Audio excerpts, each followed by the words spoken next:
let that lesbian in? We got the Truth or Triumph guys heckling the Smart Pop guys the whole time.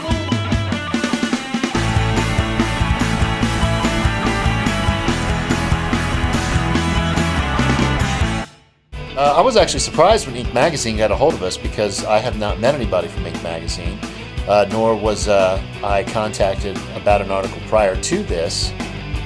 Basically, like when you want to be in the tattoo magazine, you have to send them like examples of what you're trying to do, and then they pick out, you know, you're kind of at the mercy of whatever they pick, whatever they want in their magazine that week. This one, they called us, like they wanted our stuff in their magazine. I was told that somebody within their network had heard of our shop and got online and watched all of our web shows, and they gave us a call right after that and set up this interview. Contacting us is a big deal. Normally, like every other tattoo magazine, you send your stuff in, you know, and pretty much anybody can get in it. I mean, it's just real cool because they, you know, they only do, 12 shops a year. You know, it's one of those things you can be proud of. Made my mom proud. She was happy to see that. Ink sent a photographer all the way from New York to Dayton, Ohio. That dude probably didn't even know where Dayton, Ohio was. Ink Magazine wanted a certain look for their magazine, so they hired a freelance photographer to come down from New York and do the photo shoot. This photographer was pro, man. I mean, this guy shoots for like Redbook. I mean, he shoots for major publications. It was definitely cool to have somebody outside to come in and shoot our photographs, especially somebody that, was really good at what they did. Trying to make 20 people look good for one picture is no easy thing to do. One of us could have had our eyes closed or picking our nose or looking like an idiot in some way, shape, or form, so he did a great job. You could tell that he really knew what he was doing. Made us all look good. It's hard to do that many people.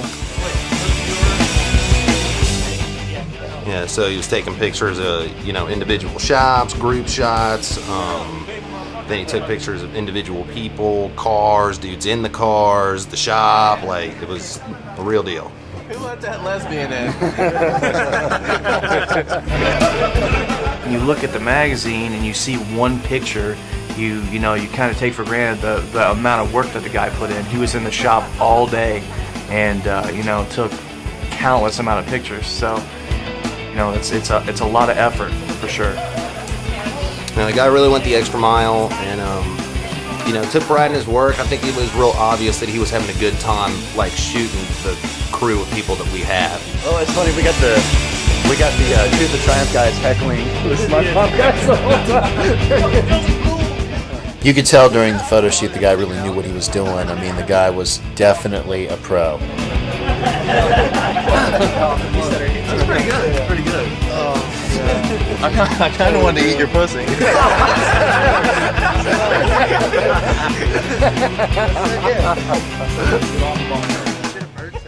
And of course, our guys were as rowdy as ever, and I don't think he's used to shooting a crew quite like ours, so the guy definitely was in for a treat. I think I got the good shot. It's funny.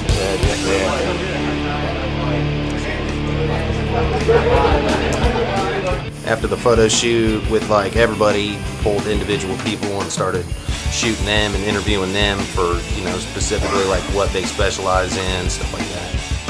They get it. They get that someone's coming in and it's like you're making a choice to do something, and that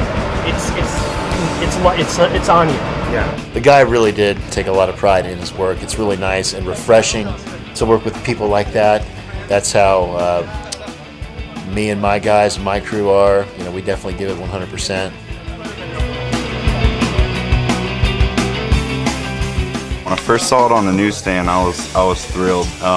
Not only just to see myself in there, but my whole crew in the shop. As soon as that magazine came out, I ran to the newsstand, bought every copy they had. When I saw it for the first time, it was just kind of a little bit of a realization of of the hopes and dreams that you have when you start tattooing. Wanting to be a tattooer, man, it's like way bigger than we ever thought it was going to be. As soon as we walked in, went, picked it up, got it, ripped it out, and was reading it before I even bought it, checking it out on the counter there, and the lady bent over and was checking it out, and she's like, oh, she's like, I've heard of this, and I was like, yeah, that's us, showing her, even the expression on her face, she was like, kind kind of taken back, like, wow, this is cool, you know? Inked is read by all kinds of different people too, not just people in the tattoo industry or people in the tattoo world. Inked is a lifestyle magazine, and people from all walks of life have came up and said, hey, I have a subscription to Inked magazine. I've seen your guys' spread in it, right on. The spread evolved into an even bigger relationship with Inked.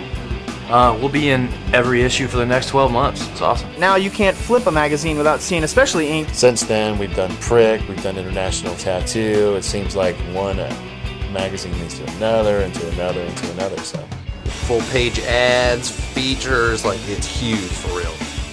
and a big deal it is. I mean, we definitely are fortunate that we were able to get this happening.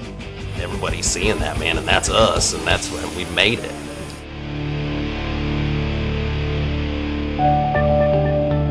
That just turned into a monster. Now you can't flip a magazine without seeing it. Man, like somebody's bound to be looking stupid at one point, you know what I mean? Look at every different magazine you got, and you see all the tattoo artists. You know, there's 3-4 people in a magazine at a shop. So to see just the sheer number of people that we had was definitely mind blowing. Representing Dayton the right way, you know, it's definitely awesome.